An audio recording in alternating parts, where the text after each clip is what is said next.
Hey bookworms, welcome back to my channel and to another book review. And today I will review The House in the Cerulean Sea by T.J. Klune. This is a book that I recently got. Check out my latest haul for more details. The book is relatively new. It was written in 2020 and at the time of its publishing it was very popular, very highly hyped, which is one of the reasons why I didn't really want to read it at the time. I also thought it could be a YA novel, and I'm not really a huge fan of those, but as I was looking for new books to get, I came across this one again, and I have to say, I just love the cover art. It really attracted my attention, and I just remembered how many people, including people I know personally, said that it was just so cute and so much fun, so I decided, what the hell, let's see what all the fuss is about. So, The House in the Cerulean Sea takes place in a world pretty much like our own, but some people there have magical abilities or attributes, and our protagonist is Linus, who is a caseworker for the department in charge of magical youth, or Dickomy, that's at least how I pronounce it. And he goes to orphanages with magical kids to determine if the kids are being treated okay, and eventually he makes a recommendation whether the orphanage should close or stay open. And he's sent on a very special assignment. He will stay at the remote orphanage on an island for a month to examine the kids, the situation, and also its unique master, Arthur. Linus already thinks this is a very unusual assignment, and with time he gets to know the kids and Arthur, and this experience changes his entire world view. So let's start generally. The words you usually hear associated with this book are cute, fun, cozy, heartwarming, and I have to agree, this book really is all of those things. It's a feel-good book with a very good message about found families, accepting others, and the magic hidden in all of us.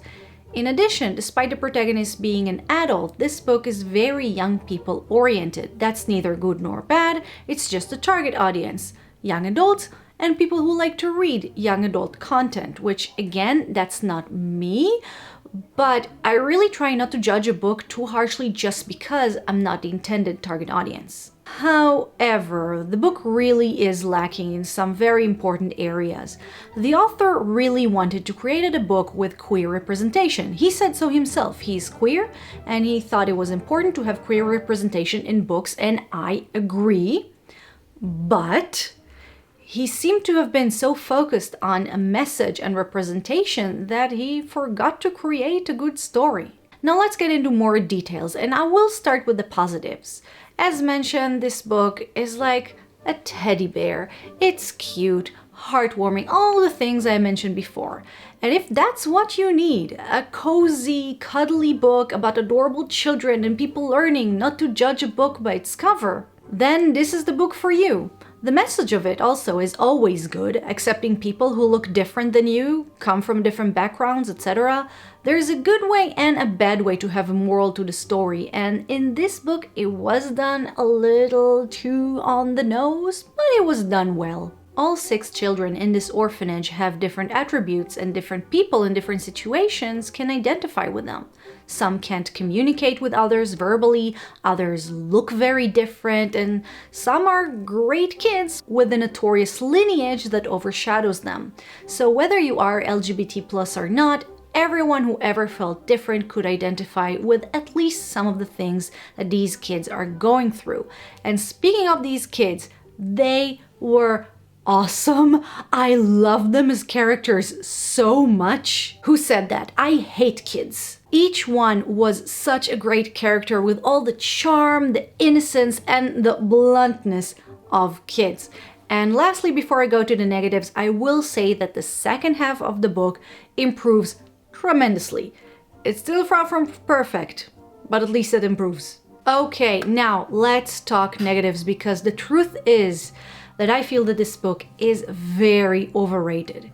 It's an LGBT+ book with queer characters and therefore can do no wrong. I feel this sentiment is very present today, but I still think that when you write a book, the plot, characters, these sort of things, these come first wokeness second. I spoke in previous videos on concept books, books that are basically one idea and nothing else. Brave New World comes to mind, and this book is a concept book, unfortunately. So, what exactly does it lack? Well, the biggest issue in this book, in my opinion, is the poorly written world building. There are so many things in this book's world that aren't explained or don't make sense. First, are these people really magical, or are they, I don't know, mutants like in X-Men, or aliens? One of these orphanage kids, Chauncey, looks like an alien, but then Lucy, short for Lucifer, is the son of the devil. So do God and the devil exist here? And then there are the people with magical abilities like shape-shifting and telekinesis, but then you'll also have magical creatures like gnomes and sprites. We never get a clear baseline to this world, and since we just need to accept the fact that these people exist, we have no choice but accepting all of them. However, when Linus sees Chauncey for the first time, he is utterly shocked, and we were never told that what is considered normal in this world. So how can we be surprised that the blob with hands, which is kind of how Chauncey looks like, exists? How is he any different than a kid who can turn into a dog when frightened? Also, I keep having questions regarding the state of these magical people that were never really answered. Here are some examples. Most importantly, is the general populace even aware of them? Because some people are being paid in order to keep their staying at their island a secret, and the department Linus works for, Dickomy, seems to be set on keeping this status quo. Why do we only hear of magical children and not magical adults? Why does the book state that there are so many magical orphanages? Is it because magical kids are born to non-magical families who then don't want them? Is it because magical adults are so persecuted that they're being jailed or killed all over the place? And why do people who are aware of their existence so hateful or afraid of them? We were never told about cases of magical people hurting others, so what are these people so afraid of? And don't start with the whole, oh, they look different. That's not enough. As a comparison, let's take a look at a book series about a magical world with a great setting and a great world building, the Harry Potter series. As Harry learns with the readers about the magical world, it's very clear what the rules are. You learn how to do magic, although wizards and witches have affinity for it. Magical families are frequent, magical kids born to non-magical families or muggles are common, and muggles born to magical families are rare and rather shameful. Like, we don't talk about our drug addict son when we have company. Magical creatures exist, but we learn that dragons are illegal to own as pets, and killing a unicorn is so diabolical it rips part of your soul apart. So let's go back to the Cerulean Sea. This book has basically no world building and annoyingly has real big issues when it comes to setting and payoff. And this is so frustrating because with the right editing, it could have been fixed so easily.